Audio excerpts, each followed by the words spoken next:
महात्मा नाव में बैठे, नाव गई नदी में, कई सारे लोग बैठे थे, बड़ी नदी थी महाराज। वर्षा होने लगी, नाव में जल भरने लगा, हवाएं चल रही है, तूफान आ रहा है, सब लोग डर गए कि अब नाव डूब जाएगी।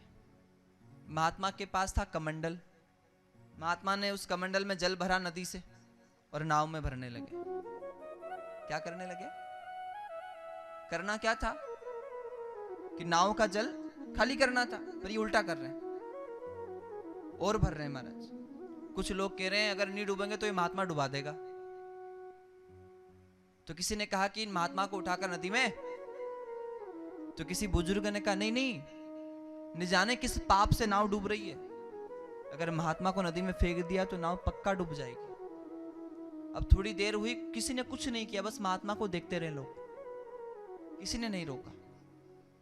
अचानक से बारिश रुक गई, अचानक से हवाएं रुक गई, वो तूफान रुका, नदी में जो भंवरा बना था वो शांत हो गया और वो नाव किनारे आ गई। जब नाव किनारे आई, सभी लोग महाराज नाव से बाहर हो गए।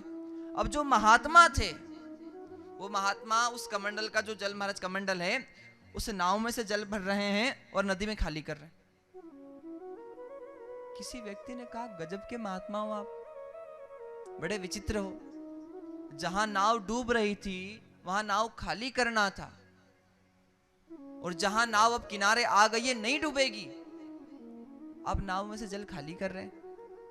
क्या कर रहे हैं? तो बहुत सुंदर जवाब दिया उन महात्मा ने। उन महात्मा ने कहा ना मैं तो नाव जल में महाराज, ना ही तो जल भर रहा था नाव में और ना ही जल खाली कर रहा हूं, तो फिर कौन कर रहा है? बोले मैं तो अपने परमात्मा की इच्छा में अपनी इच्छा मिला रहा हूं महाराज। किसकी इच्छा में? क्यों? क्योंकि वर्षा किसने की? तूफान किसने भेजा? भगवान ने। अब वर्षा वो कर रहा है, हवाएं उसकी कृपा से चल रही है, तूफान उसकी इच्छा से आया है। अब उसकी इच्छा हो गई नाव डुबाने की, हम भी डुबा रहे भैया, तू क्या डुबाए, हम ही डुबा लेंगे। और उसकी इच्छा से नाव किनारे आ गई, तो उसकी इच्छा नहीं है डुबाने की, तो फिर हम भी बचा रहे हैं महाराज। इसलिए ना खुशी चाहते हैं ना गम चाहते हैं, जो तू चाहता है सो हम चाहते हैं। किसी को भला ना बुरा देखना है, हमें बस तेरा फैसला देखना है। बस प्रभु की चाह में चाह मिलाने को भगवान की भक्ति कहते हैं। भक्ति किसे कहते हैं? जो उनकी इच्छा में इच्छा को मिलाए, वो भक्ति है। और जो एक दिन व्रत करता है भगवान का, 2 दिन व्रत करता है भगवान का, 10 दिन 12 दिन सेवा करता है भगवान की, और कहता है मेरा यह काम कर दो, और काम नहीं हुआ तो भगवान से रूठ जाता है, नहीं मेरा तो काम ही नहीं किया आपने, इसे भक्ति थोड़ी कहते हैं। भक्ति निष्काम है महाराज। भक्ति स्वतंत्र सकल गुण खानी, सब कुछ देने वाली है, स्वतंत्र है, पर होना निष्काम, मन में कोई भाव ना हो। बोलो भक्त और भगवान की। एक महात्मा परिक्रमा कर रहे गिरिराज जी की। परिक्रमा किए वो? नहीं? अच्छा है। महात्मा परिक्रमा कर रहे हैं, रात्रि का समय, महाराज शाम का समय। किसी झाड़ी में उनकी जटाएं उलझ गई। पीछे से भक्त आ रहे थे, भक्तों ने कहा महात्मा जी आपकी जटा उलझ गई, सुलझा दें। गुरुजी ने देखा, पूछा भैया तूने उलझाई है क्या? बोले नहीं मैंने तो नहीं उलझाया है। बोले फिर जिसने उलझाया वही सुलझा सकता है, तू नहीं सुलझा सकता। बोले नहीं हम सुलझा दे। बोले तूने उलझाया? नहीं। तो फिर तू जा, जिसने उलझाया है वही सुलझाएगा। अब महात्मा की जटाएं उलझी है झाड़ियों में। संत कहते हैं पीछे से और भक्त आए, गिरिराज जी की जो परिक्रमा दे रहे थे, और भक्त आए, उन्होंने कहा गुरुजी आपकी जटा उलझ गई, हम सुलझा दें। गुरुजी ने कहा नहीं, जिसने उलझाया है वही सुलझाएगा। और सच्ची में यह कथा में सिखाती भी है, जिसने उलझाया है वही सुलझा सकता है, हर कोई सुलझा। और भी भक्त आए, बार बार लोगों से कहा गुरुजी जटा उलझ गई। बोले हाँ उलझ तो गई।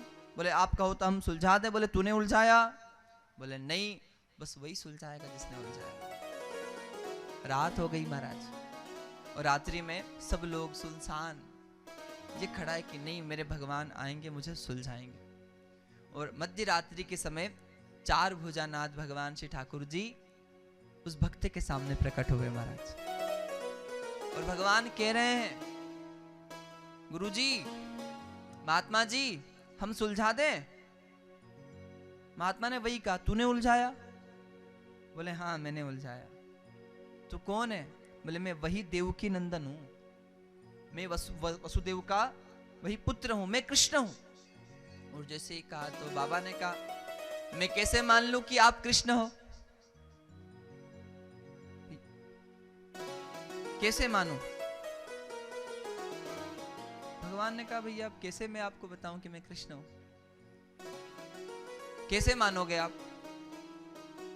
तो महात्मा कह रहे हैं अगर गोलोक धाम से स्वयं राधा जी आकर कहे कि ये कृष्ण है तो मानो, नहीं तो आपको भगवान नहीं मानने वाला।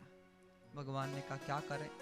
भगवान गए गोलोक धाम, सर्वेश्वरी श्री राधा जी को बुलाकर लाए। राधा जी आई साथ में, और राधा जी ने महात्मा के आगे हाथ जोड़े और कहा कि बाबा ये जो आपके सामने है ना, ये वही देवकी नंदन भगवान श्री कृष्ण है, हमारे प्राण पुरुषोत्तम, हमारे प्राण प्रिय भगवान श्री ठाकुर है, चतुर्भुज है। और जब माँ राधा रानी के मुख से भाव सुना तो महात्मा सुनकर आंखों से आंसू बहाने लगे। महात्मा कह रहे हैं मुझे पता है कि ये कृष्ण है, मुझे पता है कि ये भगवान है, पर अगर मैं इसकी बात मान लेता तो राधा रानी आपके दर्शन नहीं होते मुझे महाराज, इसलिए मैंने ये कहा। तो ये है महाराज, विश्वास करिए और विगतः श्वास। दुनिया में हर कार्य करना सरल है, पर भगवान पर विश्वास करना बड़ा कठिन है। विश्वास पालो, विश्वास किसी दुनिया की दुकान में मोल नहीं मिलता। हम लोग जो भरोसा दुनिया पर कर लेते हैं ना, अगर उससे आधा भरोसा भी भगवान पर कर लेंगे तो बेड़ा पार हो जाएगा। मीरा भरोसा करके जहर पी गई, हाँ, तो विश्वास कीजिए।